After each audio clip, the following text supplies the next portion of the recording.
This is Jon Rappoport sitting in for Alex Jones on The Alex Jones Show. And very happy to have Mike Adams, the health ranger, with us now, who's going to preview what he's going to talk about in the next hour. Mike Adams of Natural News. Mike, welcome to the show. Hello, John. Thanks for having me on. Great to be on with you today. You're doing an awesome job, by the way. I love what you're covering, and I hope to chat with you more. Coming up here on the Alex Jones Show at the top of the next hour, we're going to be going over the linguistic breakdown of the deceptions behind Obama's executive order, the National Defense Resources Preparedness Executive Order. We'll be breaking down the language to show you exactly what it means between the lines, behind the scenes. So despite what they're saying publicly, we want you to understand what it really means underneath all that, behind the curtain, so to speak. Also, we've got some breaking news about the Rawsome Foods raid and the legal persecution of James Stewart. We've got an inside update coming up that I'll share with you. It's brief. It's not a huge breaking story yet, but it is some detail that you'll want to hear about. We've got all of that, plus a discussion between myself and Jon Rappoport, who's hosting today, at the top of the next hour. So stay with us. We've got all that coming up here on the Alex Jones Show. Back to you, John. Thanks very much, Mike. We'll see you in the next hour. Sounds good. Mike is a great guy and a great pioneer for the 21st century in the issue of health freedom. We're talking about gas prices in the last segment. When the gas prices get high enough, all sorts of things become economically viable. You know, you can have bizarre contraptions that would not be cost effective, you know, in any sane society, and all of a sudden, hey, we got $12 gas. All sorts of things work. But the real danger, of course, is what they're calling cap and trade. This is the idea that coming in behind gas prices, the globalists can initiate a fake, I underline that, green objective to limit industrial production on the planet to such a degree that it drives people out of business all over the place and bankrupts companies, and then the elite corporations, mind you, stay out of it. They are fine because they can trade and buy pollution credits under whatever name they're listed. They get exemptions, they get waivers, as we've seen with Obamacare.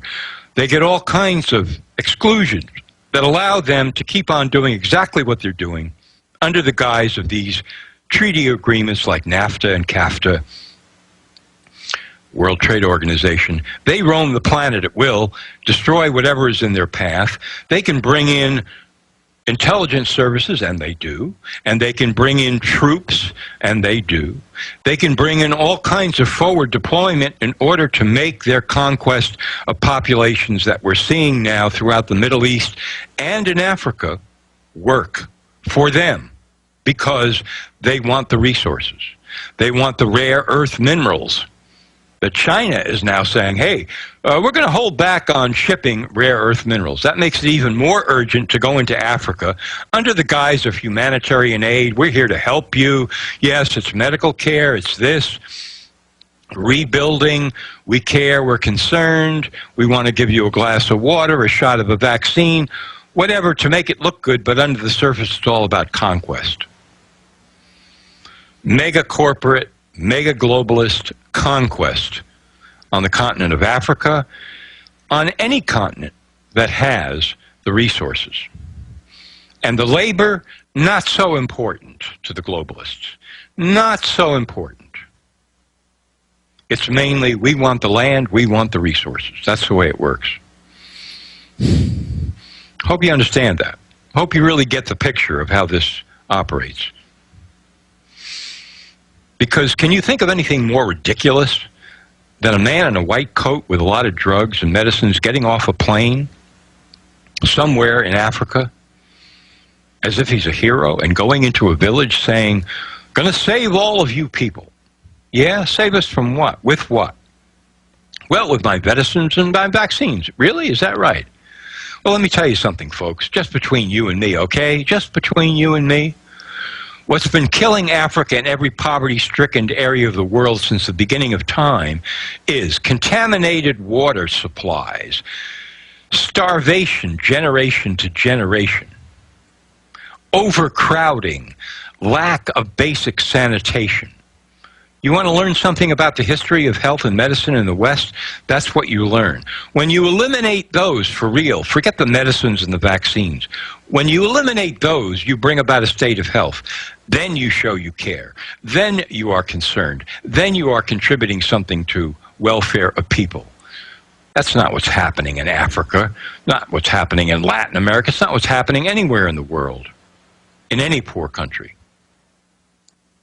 Because, why? Because if you maintain dirty, contaminated water and overcrowding and lack of sanitation and so on, what do you get? You get debilitation, you get weakness, and you get death. Easier to control, easier to control. It's all part of the operation, folks. There's the military aspect of the operation of going in there and securing the resources through some phony war that's staged between two sides. And there's the medical aspect, and you better believe it. And if you don't understand the importance of the medical aspect, you're not clued in. You don't really have a clue. Okay. Obama has been making all kinds of declarations recently, and Mike and I are going to discuss that in the hour upcoming.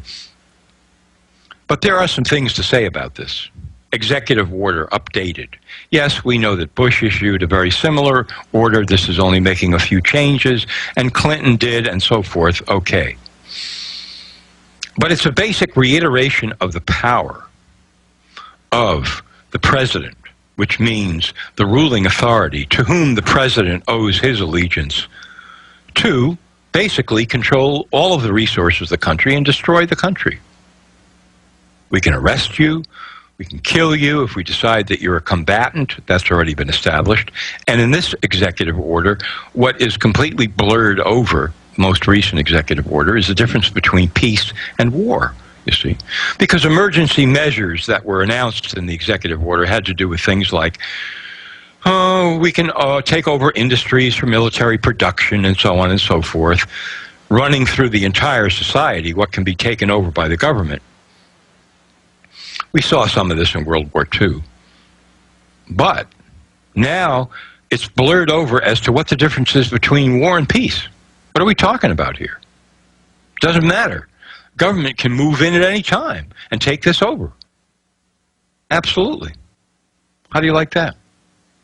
And as we move up the line into the future, this article, by the way, several articles on this at Infowars.com, so you need to read those.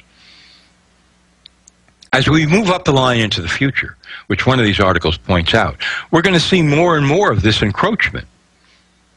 You know, are we saying that tomorrow Obama is suddenly going to say, guess what, the entire transport industry of the United States is under control of the military, which is under my control? We're not saying that. The door is opening to this operation, which can move very quickly if a situation is provoked. Make no mistake about that. How about a phony epidemic? Boom. Now we got to take over.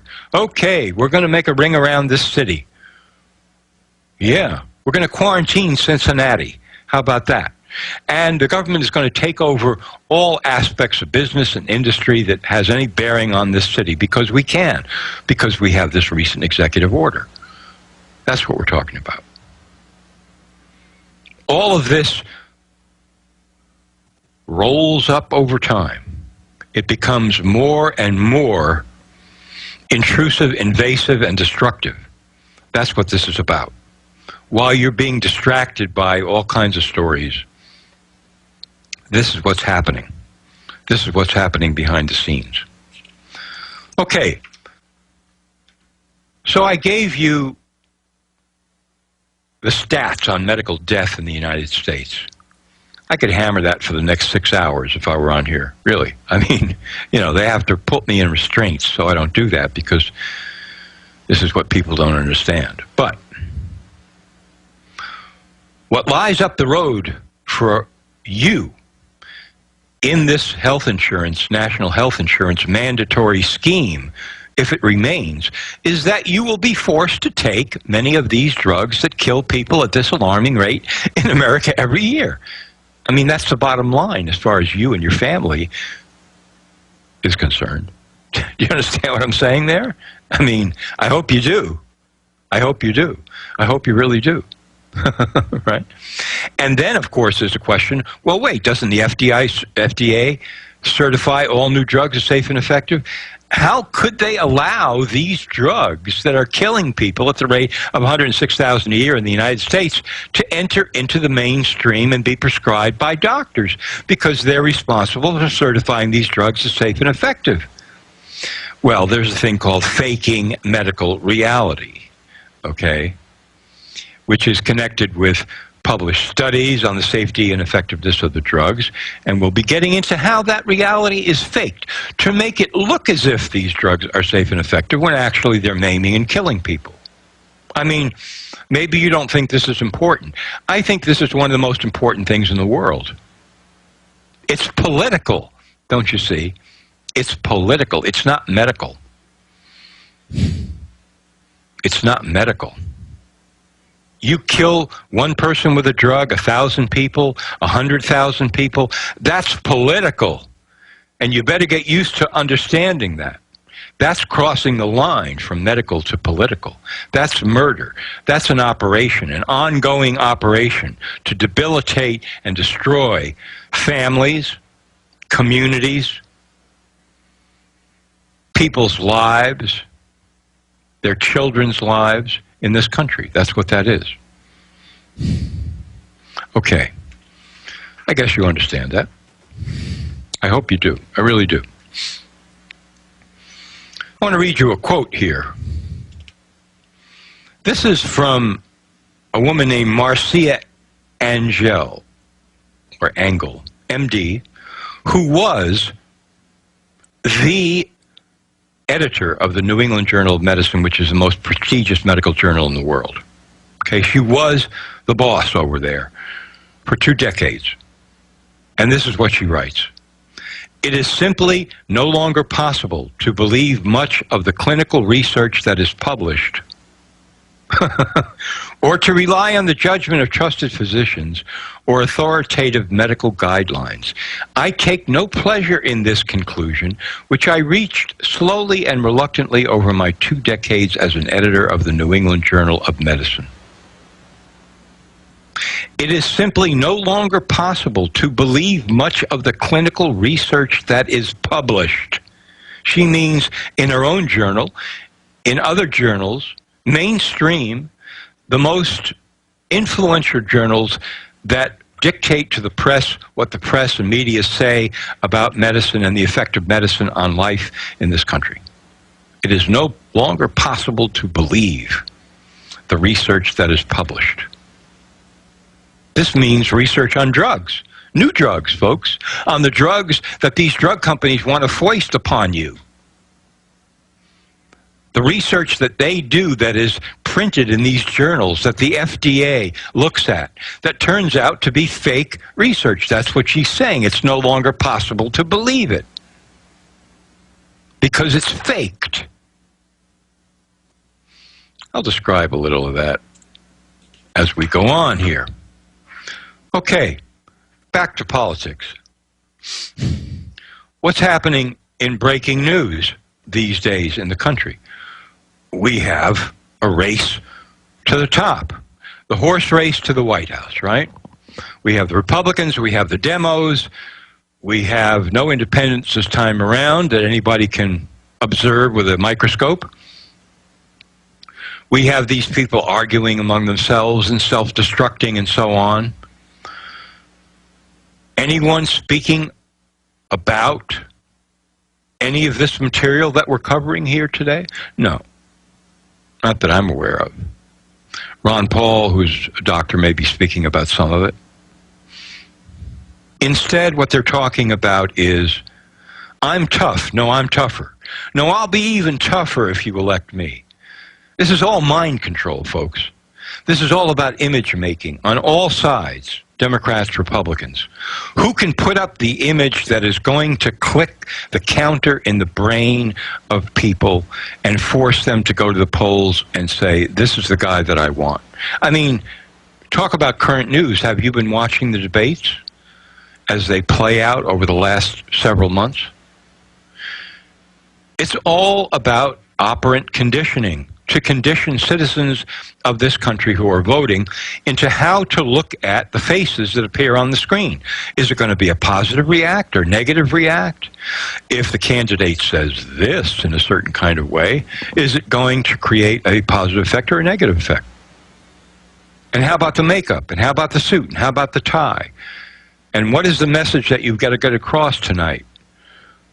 His advisors around him, that you're tough, that you're tougher, that you're tougher than tougher than tougher, or that you're kinder and gentler, or that, in fact, you're wiser, politically speaking. Or you've got to give the impression, Governor, that you're the front runner, because you are. And so you've got to be a little bit more casual. You can't be as, hyped up. Let the other guys be hyped up, because you're standing back there and you're winning, you see. And all of this is going on and on and on and on and on. And then the television gets into the act, and the image is made. And the image hits the eye and hits the brain. And there are researchers and think tanks all over America, political researchers and so on, and consultants who are looking at this material. And the country is going down the toilet. The country is going down the toilet while this PR bizarro goes on. Because nobody is willing to blow the whistle. Blow the whistle on what? Suppose Obama stood up tomorrow and said, I've got the notes here somewhere to prove it, but I think I remember the figures, yes. 11% of members of the Trilateral Commission were appointed by Obama to his administration. 11% of the American membership of the Trilateral Commission were appointed by Obama within, 10 days of his being elected and saying that he was independent? This is a different administration. This is a revolution. This is hope and change. We're not going to do government the same way. 87 members of the Trilateral Commission existed in the United States, and 11% were appointed by Obama. This is Jon Rappoport sitting in for Alex Jones. We'll be back after the break. Don't go anywhere. Jon Rappoport back sitting in for Alex Jones on the Alex Jones Show. You can look at my website, nomorefakenews.com, for some of these stories I'm talking about here and other material. We're talking about the Trilateral Commission, which is one of the elite organizations on the planet. Many of you know about it, formed in 1973 by David Rockefeller, basically to bring together Western Europe, U.S., and Japan. Now has expanded. The statement was to create a new international economic order. That was the founding statement. Now, here we are in the middle of, presidential campaign. Obama has not swung into gear yet, but he is connected because he's appointed 11 of the 87 trilateral members in the United States to posts in his administration. That's pretty incredible. There's only 87 members of this commission, which is a completely globalist force, okay, designed to eliminate national sovereignty and borders, to change the nature of money, talk about the cashless society, to control governments internationally. And he's got 11 of these guys out of 87 members in the country in his administration. Tim Geithner, Secretary of Treasury, National Security Advisor, General James Jones, Chairman of the Economic Recovery Committee, Paul Volcker, Director of National Intelligence, Dennis Blair, etc., etc., etc. Well, this needs to be covered. I mean, kidding? Needs to be covered. Absolutely needs to be covered, because that's why no candidate is going to step up during this campaign and say, I oppose globalism. I want to end the super international control of America or of any nation, because that control involves destruction of the people, co-option of the resources of the country, and enslaving the population over a long-term basis, and allowing mega corporations to run free and roam the planet to be exempt from any of this until they become the only existing centers of, quote, light in the darkness where anybody can find help. Strange kind of help, eh? In a society that is going increasingly down the tubes, poverty-stricken, because those are easier to control. No candidate is going to step up and say that, because in those terms, I mean candidate with a significant chance of winning who is a front-runner potential in their party is going to dare to say that. Certainly not in these terms, because that's blowing the whistle on his own masters, and that's what we've got to get straight here. It doesn't matter which way we go. Cashless society in Sweden, that's an operation. That's not just Sweden deciding, oh, we'd like to go cashless. No, that's, look, world, we can make it work and so can you.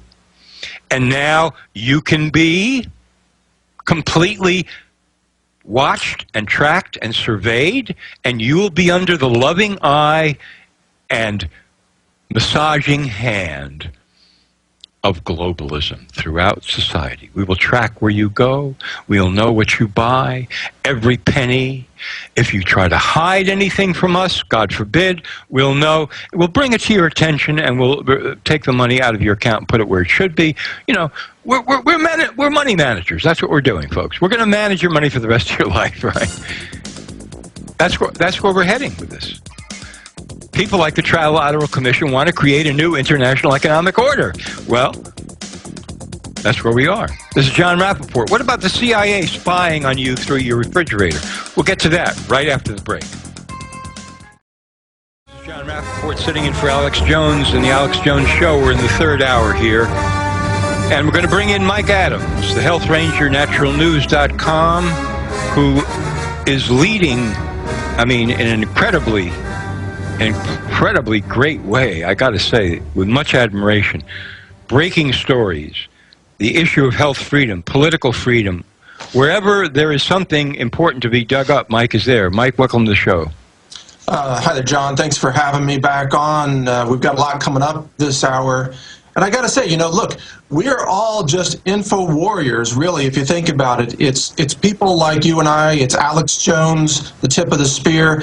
We're all fighting for truth, for justice, for real liberty out there. I mean, it's just what we do.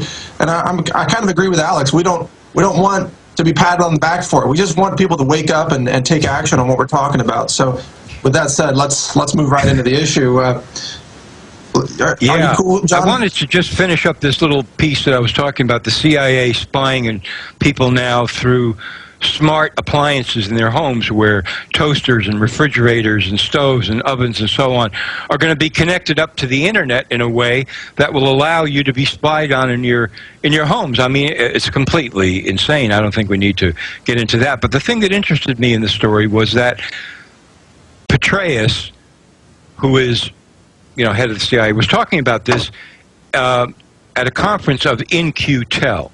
In-Q-Tel is an investment company, actually illegal investment company, owned by the CIA. What's the government doing in owning companies? But anyway, it owns In-Q-Tel, and they finance all sorts of companies, like IT companies in Silicon Valley, to come up with new developments that the CIA then can use. And In-Q-Tel is coming up with these smart appliances. Well, a guy named Buzzy Krongard was instrumental for creating In-Q-Tel, along with George Tenet of the CIA. And Buzzy Krongard was, in fact, the head of Alex Brown, one of the biggest investment banker houses in the country, that was discovered in the San Francisco Chronicle article to have been one of those outfits that was trading stock precipitously in American Airlines just before 9/11. So that's following something down the rabbit hole. Just thought you might want to know.